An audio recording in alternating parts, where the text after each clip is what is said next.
தமிழக வெற்றிக் கழகத்தில் 120 மாவட்டங்கள் உருவாக்கப்பட்டு நிர்வாகிகள் நியமனம் செய்யப்பட்டிருக்கின்றனர். அண்மை செய்தியாக பார்த்து வருகிறோம். தொடர்ச்சியாக மாவட்ட வாரியாக நிர்வாகிகள் நியமனம் தொடர்பாக ஆலோசனை நடைபெற்று வந்தது. கூடுதல் விவரங்களோடு செய்தியாளர் செந்தில் ராஜா இணைக்கிறார்.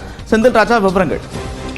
நந்தா, தமிழக வெற்றிக் கழகத்துடைய மாவட்ட நிர்வாகிகளுக்கான நேர்காணல் இன்று நடைபெற்று வருகிறது. விஜய் ஒவ்வொருவரையும் தனித்தனியாக சந்தித்து, ஒவ்வொரு மாவட்ட நிர்வாகிகளையும் தனித்தனியாக சந்தித்து பேசி நேர்காணல் செய்து அவர்களுக்கு அந்த சான்றிதழ் வழங்கி வருகிறார், நியமித்து வருகிறார்.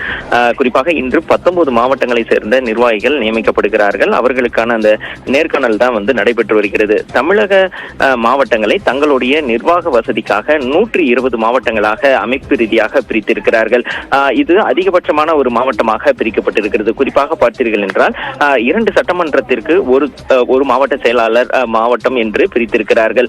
அதன் அடிப்படையில் தான் 120 மாவட்டங்களாக பிரிக்கப்பட்டு தற்போது பொறுப்புகள் வழங்கப்பட்டு வருகின்றன. இதற்கான நேர்காணல் இன்று மதியம் 1 மணியில் இருந்து நடைபெற்று வருகிறது. ஏற்கனவே இதற்கான விண்ணப்பங்கள் கொடுத்து யார் பதவிக்கு வர விரும்புகிறார்கள் என்பதெல்லாம் பூர்த்தி செய்ய கொடுத்து தேர்தல் நடைபெற்று தேர்ந்தெடுக்கப்பட்டு இறுதி பட்டியல் இறுதி செய்யப்பட்டிருந்தது. இந்த நிலையில் தான் விஜயிடம் அந்த பட்டியல் கொடுக்கப்பட்டு தற்போது அந்த நேர்காணலானது நடைபெற்று வருகிறது. இன்று சென்னை உட்பட கடலூர், கோயம்புத்தூர், ஈரோடு, தருமபுரி, திண்டுக்கல் உள்ளிட்ட பல மாவட்டங்கள், அதாவது 19 மாவட்டங்களை சேர்ந்த நிர்வாகிகள் இன்று இந்த நேர்முகத்தில் கலந்து கொண்டு விஜயிடம் அந்த பொறுப்புக்கான அந்த சான்றிதழை பெற்று வருகிறார்கள். நந்தா,